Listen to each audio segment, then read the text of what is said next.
What's up, everybody? I'm David Osmond, and welcome to Fresh Off the Set. Thank you so much for listening today. I'm stoked to sit down today with a buddy of mine that I look up to. I mean, just he lights up a room every time he goes into it. He's just a positive powerhouse for good and everything he does in his life. Also, in a vein that you might recognize, you may have seen him on the field as an athlete. He's an incredible dude that has put in his dues and has had a successful career in basketball and in football, played in the NFL on multiple teams, and he's just an awesome guy. And now, post-NFL career, he's doing some great good with athletes and continuing on in the athletic world to inspire future generations. So welcome to the show, my buddy, Bronson Kaufusi. What's up, dude? Not much. It's good to be here. It's so glad to have you here. You've had an incredible, extensive career in athletics and highly inspired a lot of people in your profession already and continuing to do so. But for our audience that may not know you, may hear your name, but maybe don't know a little bit about your background, I wanted to dive into your past, how you got started in this world. So you're from Utah. You grew up in a big family. How many siblings did you have? So there's a total of 5 of us. My dad, he's the oldest of 9. He grew up in Salt Lake in the Glendale area. And then my mom, she's from Provo, and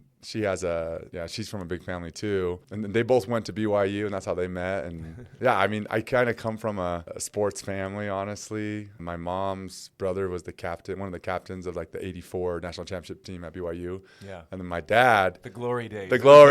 So good. The 80s, let's go. And then my dad, he's from Tonga, moved here when he was 8 years old, and then ended up, playing football at BYU, and then got drafted to the NFL, to the Eagles. So I was actually born when he was playing in Philly. Oh, really? So were you born in Philly, technically? Yeah, technically, yeah. Wow, I didn't know that about you. But we moved when I was little, like less than 2, to Provo, then up to Salt Lake. Because my dad got hired to coach football at University of Utah. Right. Coached there for about 8 years, and then after that, BYU for 16 years. So sports was it was embedded in your DNA. As a kid, did you just know, I'm going to play sports?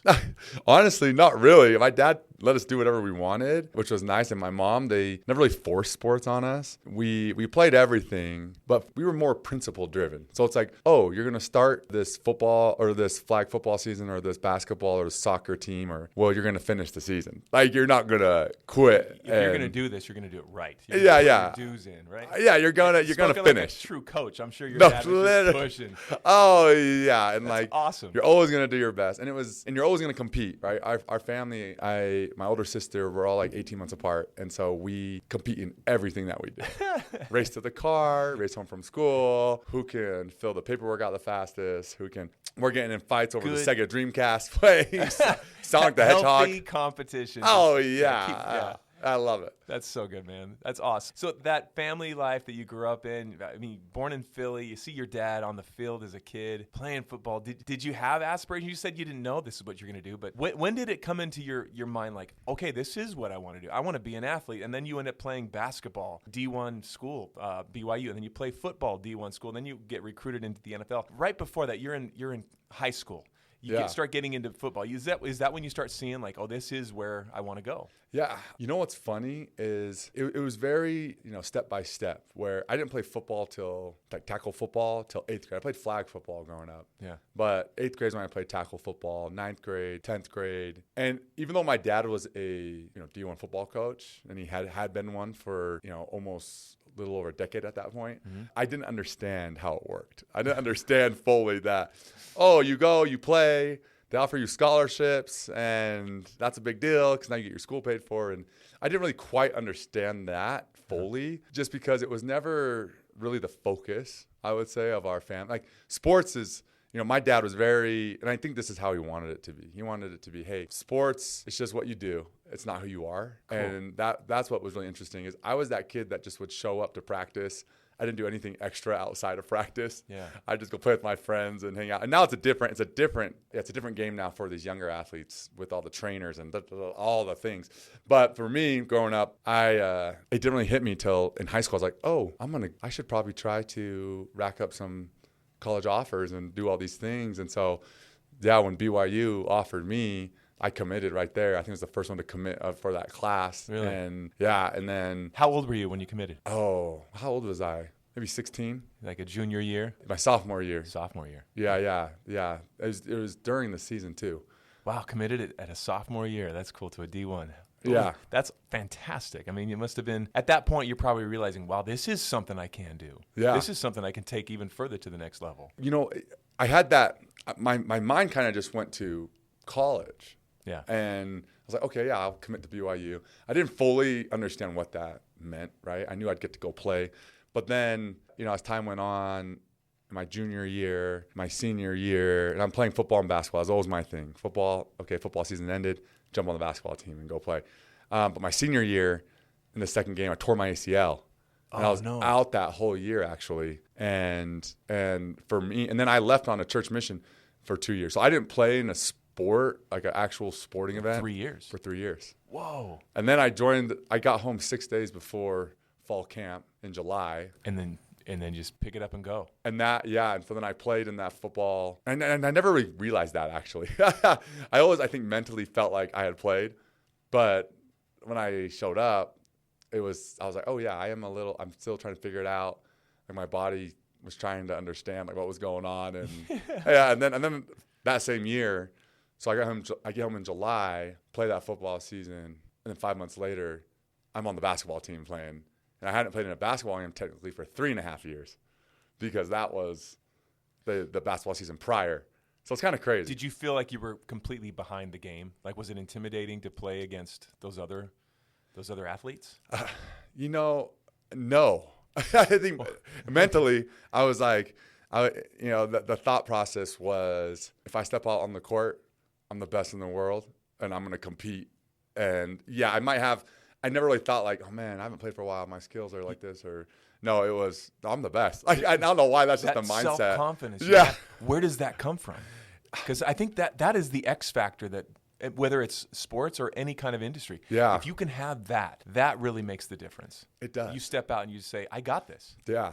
I always think about that. Where does that come from? And honestly, I think for me personally, my belief is that it comes from a track record of already having done hard things that are harder than sports, things that are, and for me, it was like, okay, I went through a really tough injury. I didn't get to go play in the All-American games and do all these things.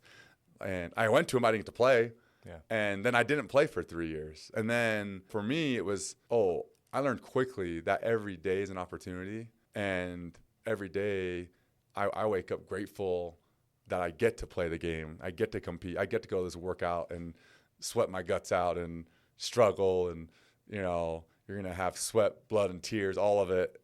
I get to do all that. Yeah. And so for me, it was, hey, I'll just pick up where I left off and let's just go compete. And that's the thing. I think doesn't matter. That's one thing about sports is we always talk about like in the NFL, the best team doesn't win the Super Bowl, right? It's the team that's kind of at that moment where they're really starting to take their stride and get to that point where, oh man, they're competing at a high level.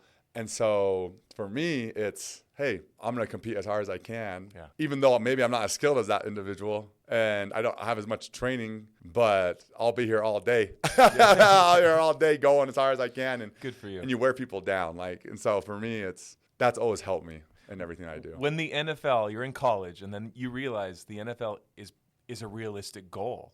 What's going through your mind? And then ultimately when the Baltimore Ravens call and they recruit you, and you're going to the NFL, like you get drafted there. But like, what is that experience like? That you're in a very small elite crowd of people that have ever experienced that kind of level of athletic success. For me, I remember I was training for the combine. I was down in Southern California with my agency, training with all the guys at our agency. And in our class, it was like me, Carson Wentz, Jared Goff, and we were all training every day. And there's a bunch of other guys too. We had like 12 of us, I think. And I remember sitting there at the apartment one day, and I was like, oh my gosh, this is really happening. You're there, and then it sinks in. Like this is really happening. I'm literally training for the combine, and then I was like, wow. Because as a kid, as a football player especially, like you're watching the NFL combine every year. You're watching the NFL players. And then in college, you get to college and you're competing and you're trying to, every week those games matter the most. So you have to go and put it on tape, as they say in the league, so that way people know that you belong there. Yeah, so prove it. Yeah, prove it. Let's see. And then that's why I love sports is because there's nowhere to hide. Like either you're good enough or you're not, and it's all on you. And then even then, when it's all on you and you make it, right? Even then, there's more adversity. There's other things you're going to face.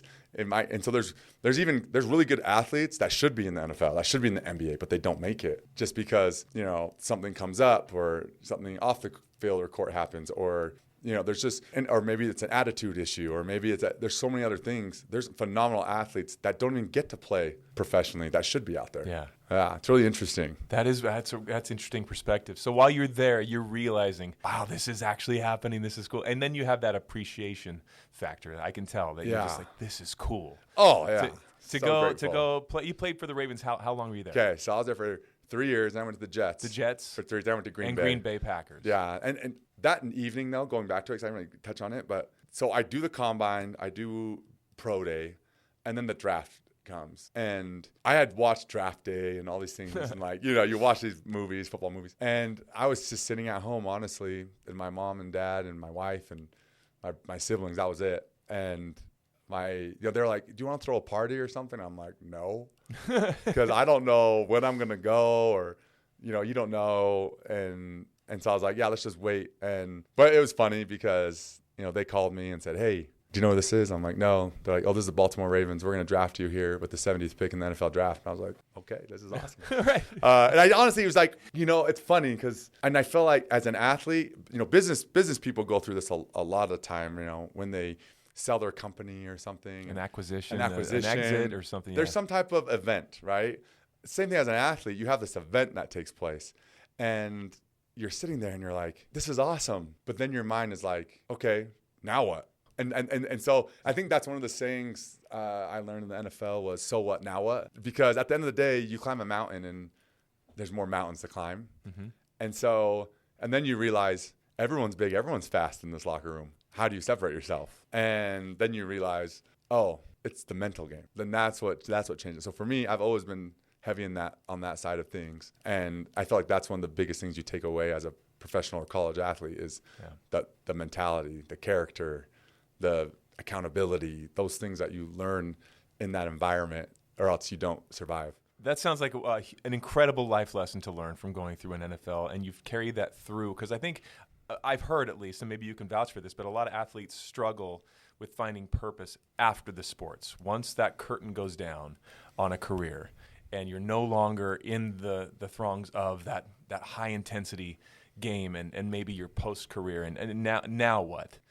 What was the phrase? So what now what? So what now what? There you find yourself again. But you kind of taken that to the next level and now using your platform to inspire other athletes. So what's the big struggle that you've seen from athletes post-career? Because that is a real deal. Yeah.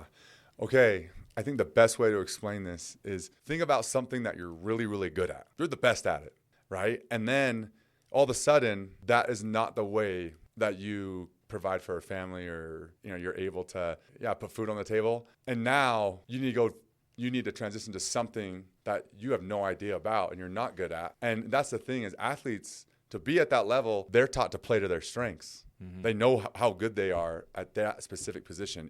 And what's funny is athletes, they're so dialed in to that day, the moment, right now, be where your feet are. And then when they're done playing, wait, I'm supposed to go into tech, or I'm supposed to go into this business or real estate or whatever it is, but what am I good at over here? And in that gap right there is where athletes lose themselves because they feel like they're not good enough. But really, I come in and I say, I'm standing there on that little gap, build a bridge. And I'm like, hey, the bridge is you have integrity, you show up, you grind every day, discipline, you're able to, you know how to work on a team, you know how to sacrifice. And, and I try to set those bricks on that bridge, one brick at a time, to help them be like, oh, so all of these things I've learned, actually I can use over here. Yeah. And now that gap where a lot of athletes get lost and they kind of spin in that gap. And then they get, a lot of athletes will go through loneliness and struggle. And NFL is the only pro sport. I was looking at one of the studies. They're the only pro sport that's increased in suicide out of all the sports. And it's because of, athletes struggling with the identity crisis, trying to figure out what's next. How do I win outside of something that, many athletes have dedicated over 20 years of their life to up to that point. And now they're trying to figure it out. And so for me, I find a lot of joy and a lot of purpose and fulfillment and standing there at the gap and saying, hey, you can do this. Here, this is how it works. Just because I feel like I have a really unique background because my dad played. So he's been telling me these stories since I was little. Yeah, good call. So that's what's really changed it. I've seen it. My dad coached for almost 30 years. I've seen NFL players that he's coached come back out and have that struggle. Did your dad have that struggle, or did he just power through kind of like what you've seen? Like you got to that moment, that gap you talk about. Yeah. And you were able to kind of just get through it. So what, now what? And then have that determination to take things to the next level where you're going now in your career. Your dad, the same thing, or did he ever struggle? You know what, for him, he always says, I just fell into football. And I was like, okay, what does that mean? He said, well, both playing and coaching. So for him, he was fortunate because as soon as he was done playing, he jumped right into coaching. Okay. So, and a lot of athletes do that. Why? It's what they know. It's the fastest way to clear that gap. Yeah. That gap literally shrinks to nothing because now you go from the player side to the coaching side. You're automatically on a team. That team environment, you're automatically in it right away. And you're talking about something you've known your whole life. Yeah. And so that's why a lot of athletes transition to coaching or transition to commentating. Yep. Because it's something they already know. And so that gap just shrinks right away. And so it's harder for the athletes who don't do that and they don't go down that path or cross that bridge. And so because there's only so much opportunity for an athlete to find those positions that make sense for their career, for the future. Yeah, leveraging their past. Leverage. If they don't fall into football and now they have to fall into something else, that must feel like you're on just shaky ground. Like, I don't know what to do now with my life. And that's literally the problem that I try to solve every day. Everything that I do, like when I got hurt my first year in Baltimore, and I learned I better learn about money and investing. Yeah. And so I was like, okay, I'll go figure it out, and I'll come and tell my teammates about it. What I try to do is I try to have people, how I explain it is I have people on the other side of that gap laying stones back towards me. So what does that mean? While I'm playing over here, I'm building relationships. I'm building relationship capital. I'm more than just a football player. I want the donors, the alumni at the school to know that I'm more than football and I'm willing to show up for them. And then when I'm done playing, guess what? They built a bridge and they show up for me. Yeah. And so I'm always trying to teach athletes this and how important it is to get to know those people because those people want to help you. Yeah. And they know, and there is a level of trust pre-built, which is kind of crazy, that athletes get this opportunity to have because they've watched you for years and they know who you are as a player. And then they meet you in person and they're like, whoa, he's a good player. Wow, he's a way better person. Like, so a lot of athletes, they kind of hold themselves back because they're nervous about what people think about them outside of that helmet. Yeah. And they're way bigger than that. Yeah. And so I'm always trying to help athletes understand this principle. What a cool opportunity. Because you saw the gap coming because of your dad. You saw that type and shadow and you're like, okay, I'm in this. I recognize, especially maybe from the injury going, wow, this I may not be falling into football the rest of my life. And so you learned life skills because you saw what was coming next. So what, now what? Like kind of thing, right? Yeah. Like, and be able to take that experience and you're inspiring a whole new generation of athletes that are up and coming. And through that inspiration, tell the audience a little bit about what the Charity of Champions is. Is this parlay into what that is? What is the Charity of Champions? How does it play into these athletes' lives and also for the charities that they want to support? Yeah. What is this organization? So this organization is built to help other NFL players and pro athletes with their charities. And it's set up as an event, and the event is to be the biggest NFL, NBA, MLB pro athlete gathering in Utah. And so we have over 40 NFL guys come to a local high school. That's awesome. And play flag football for the day. Flag football. That's so cool. But people buy teams, and some of the teams in the past have been, Traeger, Redmond Relight, Miki Couture, Prodo, Hearst Investment Group, Lux, Quick, all these, really incredible teams. But they're supporting by sponsoring a team, but then they get to bring their friends and family to be on the team. And then we put 3 or 4 NFL guys on their team. And you get to play playing flag football with their heroes. With their heroes. That's cool. Which is just unheard of. And so, especially for football, so it's fun to be out there, run around with Super Bowl champions and catching the ball. And they're literally, you catch the ball and you get to experience what it's like to have a NFL safety chasing you down.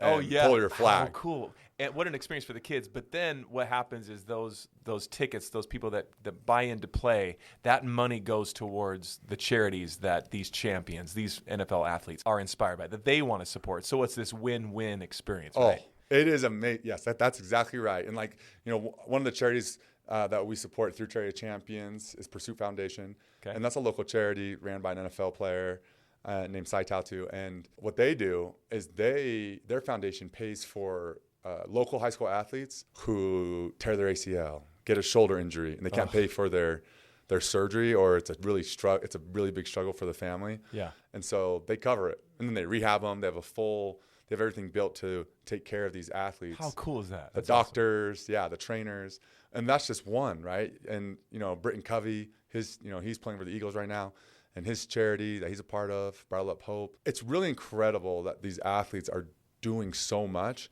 And Charity of Champions is built to highlight them and to show, hey, let's get these athletes and these incredible champions in business, and let's bring them together. And so the team owners, the day before, they get to go golf with all the athletes.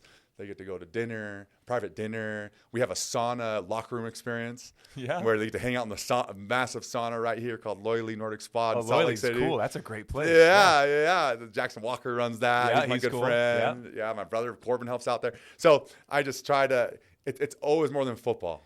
It's always more than You've football. done this for a couple of years now. Is this going to be an annual tradition? You're going to do it over and over and over? Yes, each year. What kinds of names have been coming and being a part of this? What kind of NFL players? Yeah, so some of the local guys that people will know, Dalton Kincaid from Utah. He plays for the Bills. Tyler Algier, who played at BYU, and he's now with the Cardinals.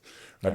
Malik Jackson, he played at the Broncos, Super Bowl winner. Danny Sorensen played at BYU, played at the Chiefs, Super Bowl winner. Devin Funchess, wide receiver for Cam Newton from the Panthers, played at Michigan. The list goes on and on. Honestly, there's a lot of guys. Like people, and a lot of names people will recognize. And that's the point is, when do young kids get to be around their heroes in football in the NFL here in Utah? There's no NFL team. So they have to go to somewhere. Now they come at this event. You created this. That is they can come shake hands, say hi, be inspired. Where do people go to get information on this? CharityofChampionsUtah.com or Charity of Champions on Instagram. Charity of Champions Instagram, charityofchampionsutah.com for sure. This is going to be an awesome ongoing tradition. You've inspired athletes to stay connected to their local communities because you understand, so what, now what? The careers end, and now what are you going to do? And so you've inspired them to become their own brand, their own advocates in other fields, which is inspiring. It's awesome. Dude, thank you for being in here. Just as we wrap up, can I throw a couple lightning round questions as we wrap up the end of this? Yeah. I'm just curious because it's not every day you get to sit down with someone that's played in the NFL and had the experience you've had. I love being your friend and being watching you inspire other people. It's just so cool. What is your favorite, just rapid fire, what's your favorite NFL memory? Oh, I think my first play against Tom Brady, I knocked his pass down. Yeah, right. Yeah, your defensive end. That's when I was playing defensive end. Toughest player you've ever faced?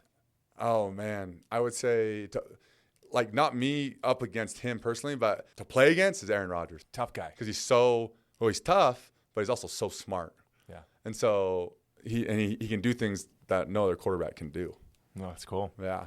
Played at BYU, of course. What's your best BYU football tradition? Ooh, BYU football tradition. Oh, man. As a player? Yeah. Okay, so I would say as a player when I was playing, my favorite thing to do is, so on game day, I always loved, I'd put my cleats on last, and then I'd go have like an hour-long warm-up and say hi to everyone. And then I'd come out of the tunnel, because it is so fun coming out. I wish everyone could experience that, coming out of that tunnel. If I was able to, I'd always look up at my wife, give her an I love you. And honestly, being there with my dad was cool too. That is awesome. Yeah. That is cool. If you were not in football, if you didn't fall into football, what career would you have done? Honestly, I probably would have initially stepped into some type of sales role, leading teams. Okay. Or building out like a leadership mindset academy. So, which I am kind of doing for young athletes right now. You're doing that. It's awesome. One piece of advice for a young athlete that's chasing those big dreams. What do you tell them? It's not about getting to the top on one path. Many paths lead to the top. And what do I mean by that? You're going to have setbacks. You're not going to get the scholarship offer. There's going to be adversity. But you have to keep going and get to the top. And you do that every day by stacking bricks one by one, believing in yourself. And so you have to have that self-belief, and you have to have it every day Because as soon as self-doubt creeps in, I'm not good enough. I can't do that. That person's better than me. I start comparing. So you have to protect what's in between your ears the most. But that advice isn't just for young kids. That's for kids of all ages. That's all of us. Yeah. Life has adversity, and you keep going. Last thing, what's next for Bronson Kaufusi? What's on the docket? Oh, man. I'm just excited to continue to help pro athletes, continue to help them win in all facets of life. And I want, honestly, the big scary goal is 78% of pro athletes struggle financially 3 to 5 years after being done. And the goal is to take that to 0. So it's just one at a time. Well, man, you're taking it one day at a time, and you're succeeding. Congratulations. Thank you. Man, thank you for coming to join me on Fresh Off the Set to share a little bit about your story. If you want to follow Bronson, check him out online. Of course, the Charity of Champions is so cool. And if you know someone, and especially a young athlete that would love that opportunity to go and play with NFL superstars, this is that chance. So check it out. Come and get involved. It goes to a great cause. And we're all more connected than we realize, at the end of the day. And thank you for inspiring a whole new generation of athletes and all of us as we keep going, as we keep facing our own adversity so what, now what? Just keep going. Yeah. Take each day at a time and persevere, man. You're awesome. You're a great guy. Thank you for joining me today. Thank you. This has been great. Thanks, everybody, for listening to Fresh Off the Set. Follow Bronson. Follow this great charity. Keep following your dreams. Keep fighting. Keep pushing through. We all have hurdles. We all have struggles. But, boy, life is worth it if you just keep pushing. Guaranteed. A door closes too, another one opens. Keep looking for it. Get involved in community. And there's strength in numbers for sure. Thank you, buddy. Thanks for being with me today. Thanks. Have a great day, everybody.